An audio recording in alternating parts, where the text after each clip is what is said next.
In what you hear, may it be a sweet, sweet sound in your ear. I love you, Lord, and I lift my voice to worship you, oh my soul. Rejoice, take joy, my King, in what you hear. May it be a sweet, sweet sound in your ear. You may be seated.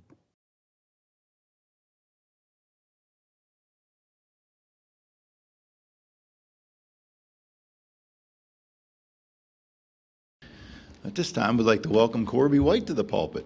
Let's give him a nice Northridge welcome. And Ashley, too, I'm sorry. Okay. You brought me along. I'm going to grab it. All right. If it's all right, Ashley's going to have a seat while we talk. So it's good to be back at Northridge to see some familiar faces and get to know new ones. For those of you who don't know us, we are Corby and Ashley White. We're missionaries to Poland with World Venture, and we'd like to share with you today what God's been doing in Poland. And I'm going to let Ashley. Can you pick up the mic? Oh, I can. It'll be easier to hang on to the mic, I think. So, as Corby said, we're really glad to be able to share with you. It's been a while since we've been here. I think we visited 5 years ago when we were on our last home assignment. So it's good to see all of you. There have been some changes since last time we were here. When we came before, we were in the city of Lublin, which is on the eastern side of the country, and we were working with a local church there. We were doing music, children's ministry, street church, which is what you see on the screen. Did you want to say anything about Lublin? Yeah. Just a short. Okay. So just to give a little backdrop, when Ashley and I first got to Poland and we found a place to stay, God pressed it on my heart to go and buy a PA system. And I wasn't doing anything with music currently, but you know, I listened and I went and we got a nice PA system, and it basically just sat in our closet for a while. And so as we were getting to know our church more, getting to know the heart of our church and what their vision was, God laid it on my heart, as He did others in the church, to work with the homeless. And I went to my pastor one time and I said, listen, I think this church needs to reach out to the homeless people. They're everywhere in the city. And he said, well, it's funny you mentioned that, because several people throughout the couple of weeks had come to me and shared the same thing. So he started, we had a meeting about it, and one thing that was brought up was, well, we're going to have to buy a generator because we were going to serve hot food and coffee and tea, and we're going to have live music and share the gospel. We're going to need microphones. And I said, I already have a PA. So, it's one of those things, when you hear God call you to something, don't question it. Just follow through. And our vision really from the beginning has been not to just go to Poland and start a whole bunch of new programs that we would lead. We really wanted to go and to come alongside the Polish believers, Polish churches, and help them to do what God is calling them to do. And so in Lublin, it was like that. We would go, and Corby would help set up the sound system. Other people were setting up the tent. And the whole point of that was to be able to give that microphone to the Polish people so that they could, while we were giving out the food, there would be someone talking, or there would be praise music, or someone sharing a testimony, or a short word from Scripture, to help people to hear the truth. And God used that time when we were there in Lublin to prepare us for what he had next for us. And going along with that vision of coming alongside Polish people, helping them do what God called them to do, the church in Lublin actually ended up merging with another evangelical church. I know, like, that's not the thing that churches do. They like to split. We don't like to, but it happens.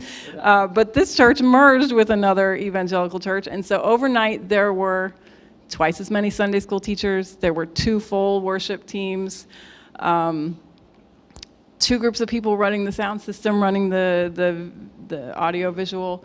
And we could see that we had, not that we had worked ourselves out of a job, but that we weren't as needed in that place. And so we started praying, we started looking around, we started asking people if there were needs for missionaries. And we visited a number of different places, and it kept, there were so many great things that people were doing, and we were so encouraged by that time of visiting and searching, but yet we hadn't really found that our place that really spoke to us that God was sending us there. But it was coming towards the end of the summer, and go ahead. Okay, so let me just share a little bit of this ministry with you. If you guys can see that, this is our street church ministry in Lublin, working with the homeless. And it evolved. You know, when you get into something, you learn and you throw out the things that don't really work. And when we first started this, we were preparing food every Saturday, hot meals and things like that, every Saturday. But after a while, we saw that wasn't really, it was wearing on a lot of people. So it evolved to a place where we were doing it twice a month. But the one thing that we did do every Friday night was we started a church service for exclusively the homeless. And we would invite them to our church. We would collect food from the food pantry and the what do you call it? The food warehouse. And KFC was even giving us chicken to hand out and things like that. So we would prepare packages, and the homeless would come and they would share in a service with us, but they were hearing the gospel. They were getting an invitation to know Christ and to be saved. But one rule was you couldn't come if you were drunk. So we had people standing at the door with a breathalyzer, and if you were over the limit, you were not allowed to come in. We heard from several of those people that was encouraging to them, because they knew they had to hold that standard, and it was, I think to them, it was accountability. But we saw several of those people saved, baptized, and become members of the church. So that's the way God worked through this ministry. Yeah, I remember one lady in particular, and you can pray for her. Her name's Anya, and I have no idea where she is now. But I remember week after week after week, she would come. She would insist she was ready, but then when she would blow into that breathalyzer, no. And so she would go away week after week after week. But in the one week she finally came, and she did it, and she got those 0, 0, 0s, and she was so excited, and we were so excited for her too. And she's not really one of the ones that we would say, I don't know if she came to the Lord. We had lots of conversations. I prayed with her many times. I don't know what she's doing now. But for many people, it was one step, one more point of contact with the gospel, and that's what we can do. And we keep praying for those people and praying that they're getting freedom and coming to Christ. So that's enough about Lublin, because God moved us out of Lublin and he took us to another place, our city. You can see the name up there, Missionaries. And if you think that's hard, imagine Corby said he went around all day practicing to be able to say Missionaries. It's a little mining city, about 90,000 people, and there are rural areas around, a lot of farms, and it's coal mines is the big thing there. And the way we ended up there is we were visiting different people, and during the process, for years I've been translating prayer letters for a Polish couple who was working with Child Evangelism Fellowship. That's where I met them years ago at camps.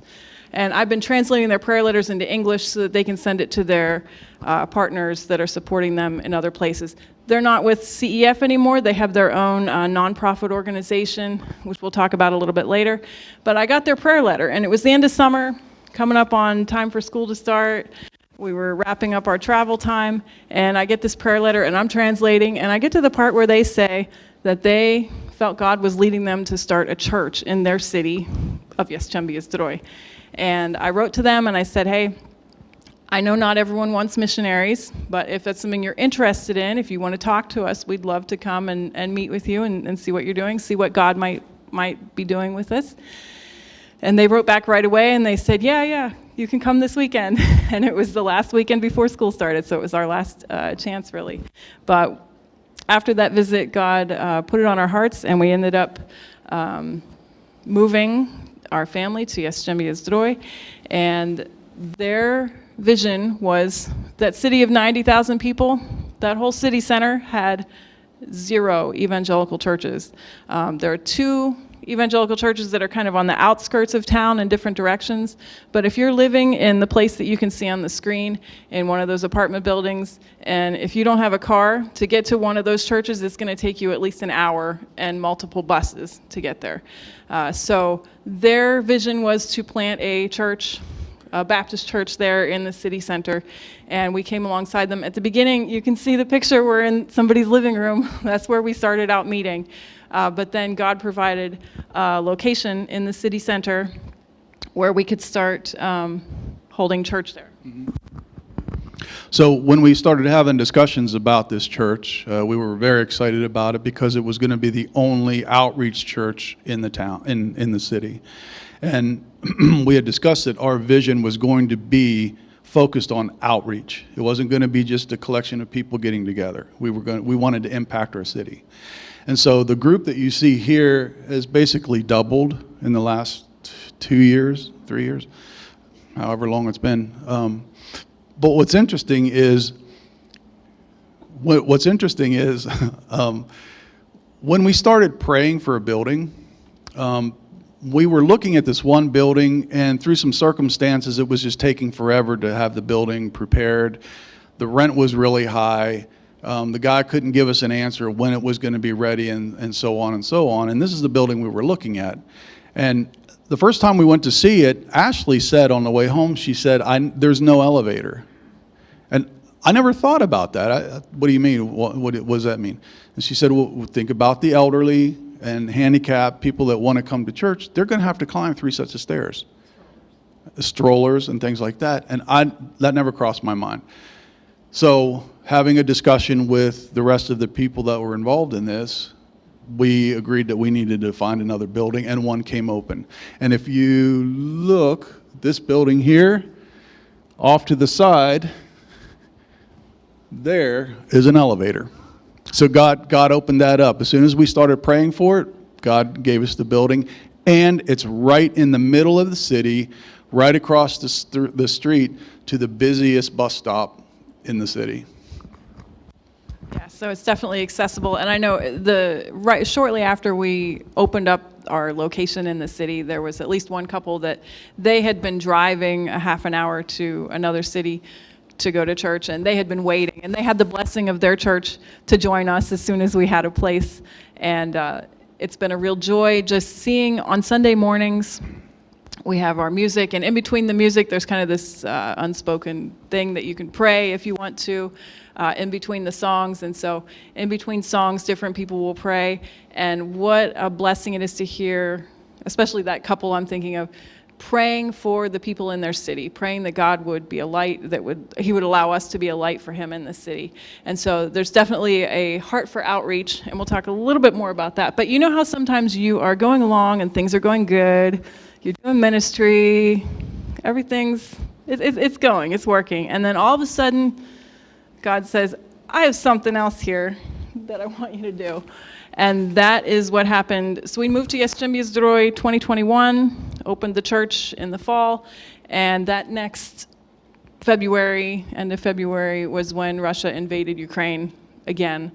And this time it triggered a huge refugee crisis.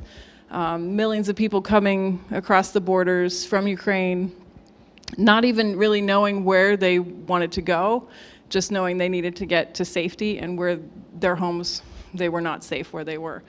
And so overnight, pretty much everyone who was serving the Lord in Poland just had their whole ministry changed to something that we had no experience with. What do we do with all these people? How do we help them? And what a testimony it was to see how the evangelical churches reacted. Because when you look at Poland, almost everyone will tell you they're Roman Catholic. That doesn't mean they go to church, but the Roman Catholic Church in Poland has all the money, they have all the power, politically they have power, they have all the means to do whatever they want to do. But it was the evangelical churches that really stepped up. And I know over by the border, Corby ended up going. Maybe I'll let you talk about what the church in Helm did. Okay. So when the war broke out, I know for me, I was really burdened by it to do something. And I came home from doing something one day, and Ashley said, "You're going, aren't you?" And I had already said, "Yeah, I'm going to go." And so we made a plan how we were going to help. And Ashley is part of a neighborhood group on Facebook, like keeps in touch with all the neighborhood. And she put on the Facebook group, she said, "Hey, Corby's going to the border. If you guys want to bring anything to the house, whatever you have to offer." And so you can see the back of our car there. Our neighborhood just stepped up. The car, you can't see the front of it, but the car is completely packed up to the back of the driver's seat.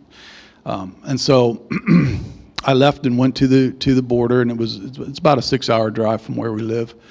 And on the way there, I was just blown away by all of the people that were heading that way, who had cars packed and things like that.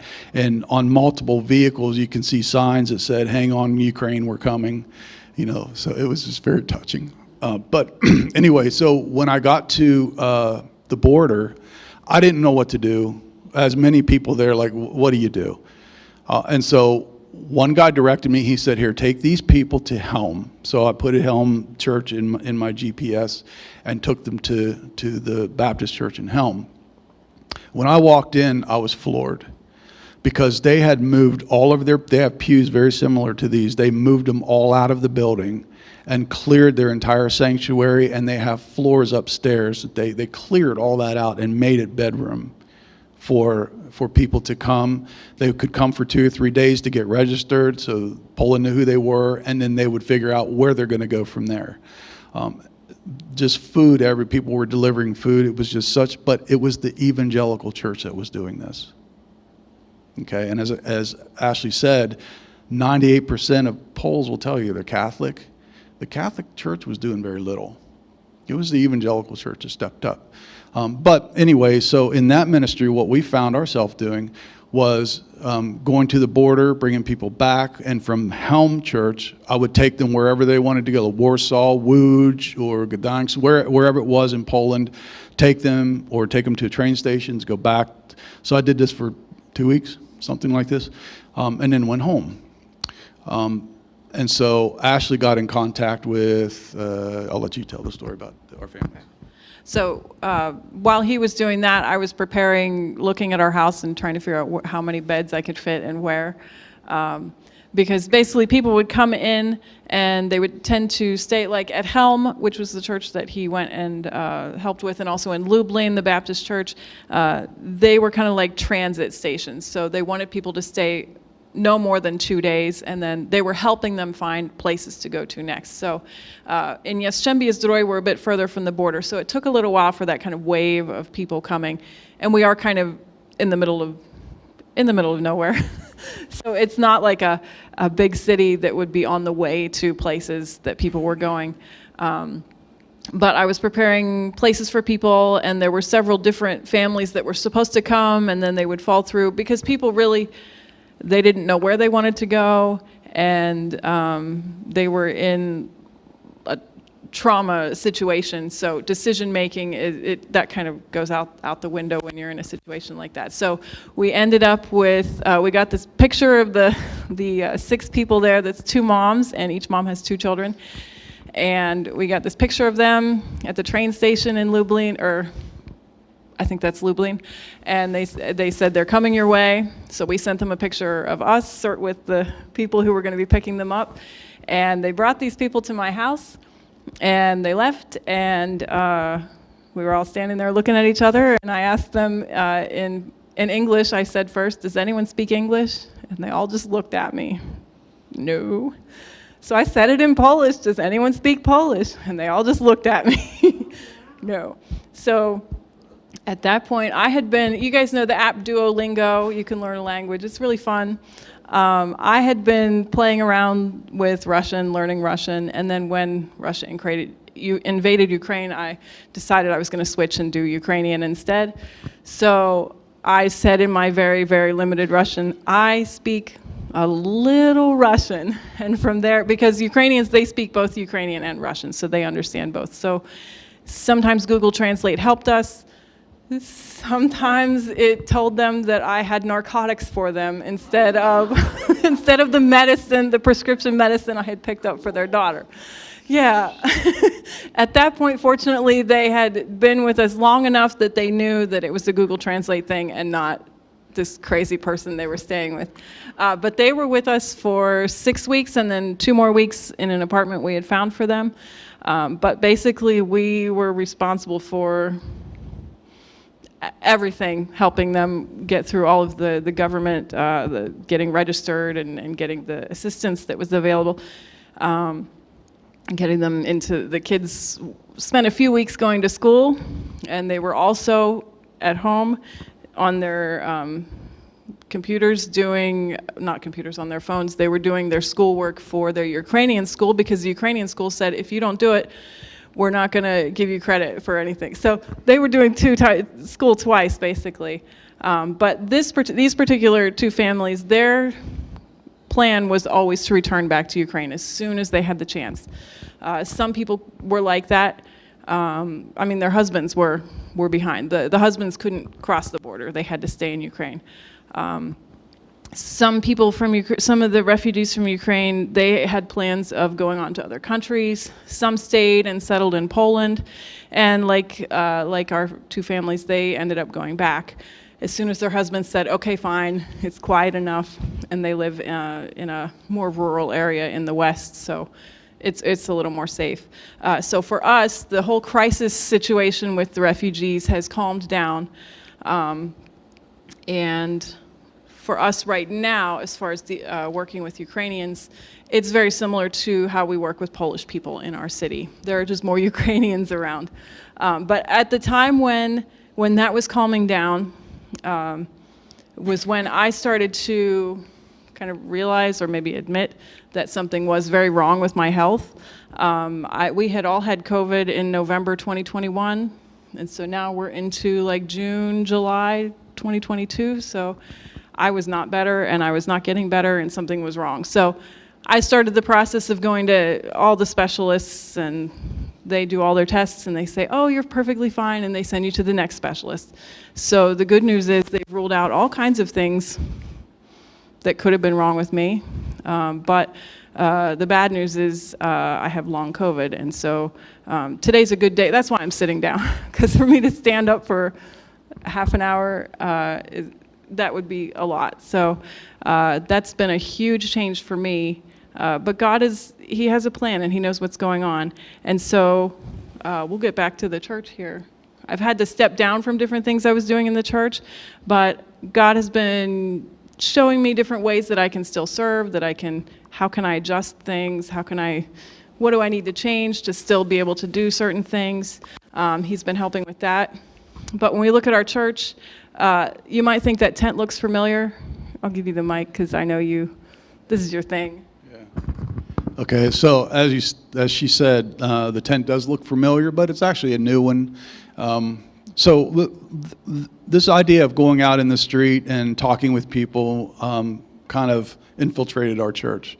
And as I said in the beginning, our church, the people that are involved in our church are very outreach oriented. They have a heart for the city. They have a heart for reaching people and sharing the gospel. So we got a plan together. We bought a tent, and the approach that we're doing now is we're not really dealing with food like we did in Lublin.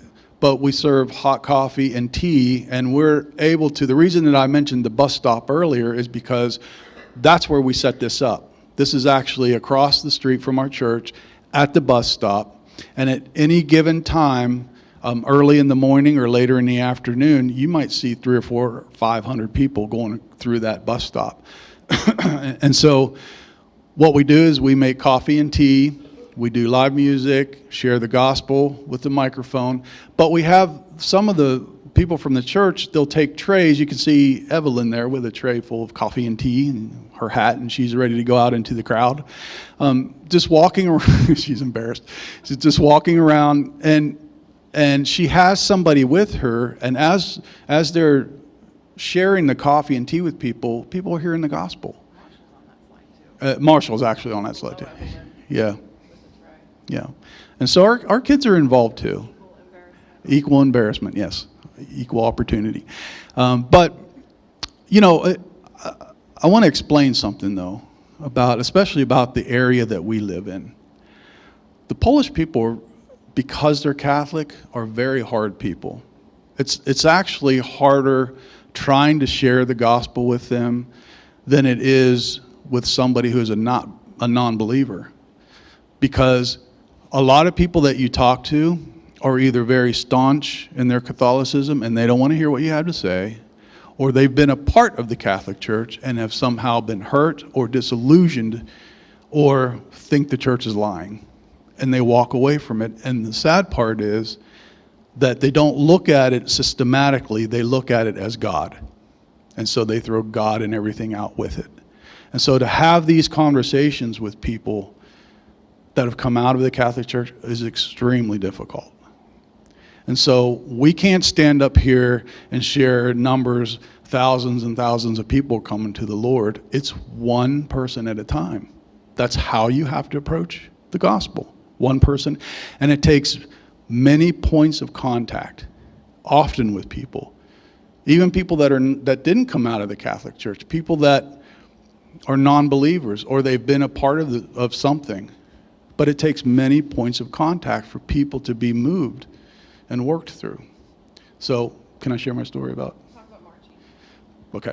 So, when we lived in Lublin, I met a man who, through some mutual friends, came to me and they said, I have this friend who likes to speak English, and he wants to know if you want to do some language exchange, because I was learning Polish. He's working on his English. I said, yeah, no problem. And so the day that I met him, we met up at a coffee shop, and there were my other mutual friends there. The day I met him, just to open the dialogue, I said, you know, I'm Corby White, and I'm a born-again Christian, Christ alone, Scripture alone. I like to work on trucks, motorcycles, anything I can put a wrench on. You know, I like reading, and just throwing all this stuff out that we could have potential conversations about. And when I got done talking, his answer to me was, I'm Catholic, you're not going to change that, and I'm done talking about it. And that was his conversation. And so throughout the years that we became really good friends, every once in a while I would throw something in there for him to bite on. And so over a period of time, it was a very long conversation. And you heard me just say it takes one person at a time. It took 5 years to have conversations with this young man. But before in that time period when we were moving to Jeździemie-Zdrój, it was in the middle of winter, and he called me. He said, hey, my car won't start. Can you come and help me? So I went, and we worked on his car. It was like minus 18 outside, and you know, we're working on the car. We go in and get warm, and every time we got back in the car, I would ask him, like, how are you doing? Because he was going through a period where he thought he was losing his mind. And how are you doing with that? And we'd talk a little bit. And at some point, this went on for like 2 hours. And at some point, he said, I can't believe anything when I go to Mass anymore. I don't believe it. And I said, well, what brought you to that? So that was a different conversation. I don't want to go into detail because it was a private conversation. But I said, what brought you to that? And he shared that with me. And I said, listen, man, throw all that out. throw my church out, throw the churches all out. Follow Jesus Christ. Follow, if you are looking for the truth, because that's what's tearing you up inside. You're looking for truth. Follow him. Find out what he says about himself, not what the priests are telling you. Find out what he says about himself. It was a very good conversation, some crying and stuff like that. This past October, he called me on Zoom. He said, I just want to share with you that I've left the Catholic Church. He said, I believe everything you said. And I said, it's not me. You need to follow Christ. He said, I am. I gave my life to the Lord yesterday. And he asked me if I'm going to be in Poland in August, and I'm not, because he's going to be baptized at the end of this month in Poland. So it's tough. It's tough conversations, but it's a commitment. Because what we need to remember as people who were sent out in the world to take the gospel of Jesus Christ to the world is that we were as lost as they are. We were. I know there's people in this church, and maybe some of you I don't know, that can stand in this very place and tell you how deep Jesus pulled you out of the pit. We have to remember that, because there's people just as lost as we are. Amen? Amen. So I mentioned that our friends that we went to plant the church with, they have a nonprofit organization. They used to work with Child Evangelism Fellowship, so they're really good at putting on camps, summer camps, Christian camps for children. But God had redirected their focus to specifically to children in children's homes, so orphans and children who, for whatever reason, had not been able to stay with their parents. And they do regular Christian camps, but they also do like a camp specifically for children from the children's homes. And that's a really special week. Each child has their own caretaker, counselor person that goes around with them the whole week. And then after that camp, those relationships continue because the volunteers then go and visit the children in the children's homes. But our friends with their nonprofit organization, the name is up there, Niebieski Dom, means Blue House Ministries. And so Blue House, they work with children in orphanages, they work with families that are wanting to adopt.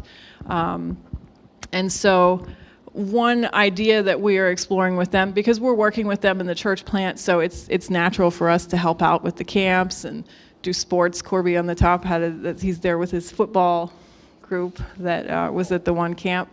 And I'm on the bottom with my running club, which is bigger than your football club. Just in those pictures, though. They're both pretty popular. But I lost my train of thought. Just wait. Football got me off track. So one big idea that we're exploring with Blue House Ministries is this idea so the issue that we see is that many times if the children are not adopted and they go through the system, once they turn 18, obviously they're not living in an orphanage anymore. Where are they going to go? Usually they end up going back to whatever they came out of, that same place. Those same kinds of situations. And so it's very difficult, especially whenever our friends, they worked with young people, they see them grow up in the children's home, and then they get out of the children's home, and next thing you know, their children are coming to camp because their children are now in the orphanage. And so there's a real need for discipleship of these young people beyond just the camps for children, but to continue being alongside them. And so this idea that we have is to open up like a transition house. So what we would be looking for would be like a big, like 2-family home or bigger or something that our family would live in, and that there would be apartment spaces where young people, specifically chosen ones that our friends know, could come and could stay for, I don't know, a year, a couple years, and get discipled and get some help in transitioning into life outside of the orphanage. And so that's one big idea. We don't have the house picked out. We don't have anything specific about that, but we are working towards that. We did set up a special project with World Venture so that people who want to give can give directly to that and to Blue House Ministries. But that's something you can pray with us about, just that God would give us direction and show us exactly where and how and when. As a church, there are all kinds of other ideas. There's an idea for a cafe.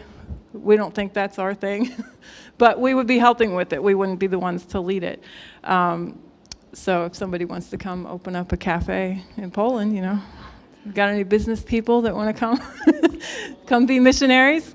We can help you learn Polish. So with that, I'm going to put up the last slide. Another picture of us in the field behind. This is just up the road from our house. In the field, the farmer came along and said hello, and we made sure we didn't destroy his crops to get the picture. But he was real friendly.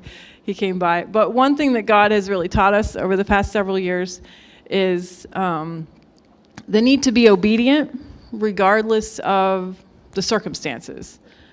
Do you want to talk? Sure. Yep.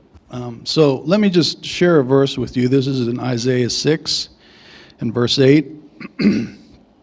It says, "Also I heard the voice of the Lord saying, Whom shall I send? And who will go for us? Then I said, Here I am, send me."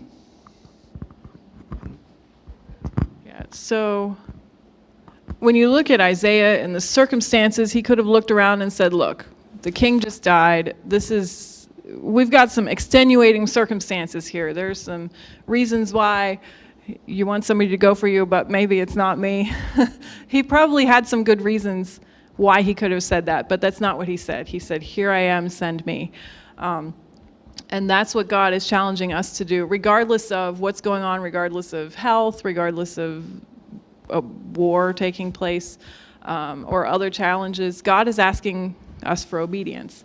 And he's asking you for obedience too. And I don't know what your circumstances are, but the challenge is for all of us to say yes to him and whatever he's asking, however he's leading, that we would be obedient to him no matter what. So thinking about what steps he's put in front of you, what he's leading you to do. Maybe you're saying, oh, but, and then there's that excuse. Just a challenge to throw that excuse out and let God show you what he wants you to do and where he wants you to do it. I want to share another bit of ministry I found myself in. We have a dear friend back in Lublin, our friend Marcin. He's a linguist professor at the university. And over coffee one day, I said, "Are you allowed to share the gospel with your students?" He said, "Not even if they ask. I can't share my faith with them." And he said, "But if I have a guest that comes in, I can't control what they talk about." And I said, "Okay, when you want me there?" Because he knew if I go into his classroom, I'm sharing the gospel with people. And so it has been a great. I wasn't able to go this year because of things going on, but and we moved 4 hours away, 5. But let me just share a little bit about that with you, if I could. So when the kids come in, I'm sitting at the front of the class, and I do the same thing with them that I did with my other friend. I just throw some things out there that they can ask about, talk about, things like that. And college students, the first thing I like to throw out there is, I'm Corby White. I'm a born-again Christian, Christ alone, Bible alone. Evolution never made sense to me. And that opens the floodgate to talk about Christ, creation. John 1:1 says Christ was in the beginning, and he created everything for him and through him. And without him, nothing's created. And these kids bite that, and they take that, and they have really, really good conversations. So I'm sharing that with you to help you maybe be aware of what God is giving you, what doors he's giving you around you. You know, you may be working with people who you've never talked to before. Find a way to open a door to them and talk with them. Even people you don't like. I mean, there's people that don't like me, but they still talk to me. You know, find a door. Find some way to share Christ with them. We probably have time for a couple questions. We didn't say at the beginning, but anybody have any questions for us? We don't normally have time to do this, so we welcome. Maybe a couple questions. I don't know what.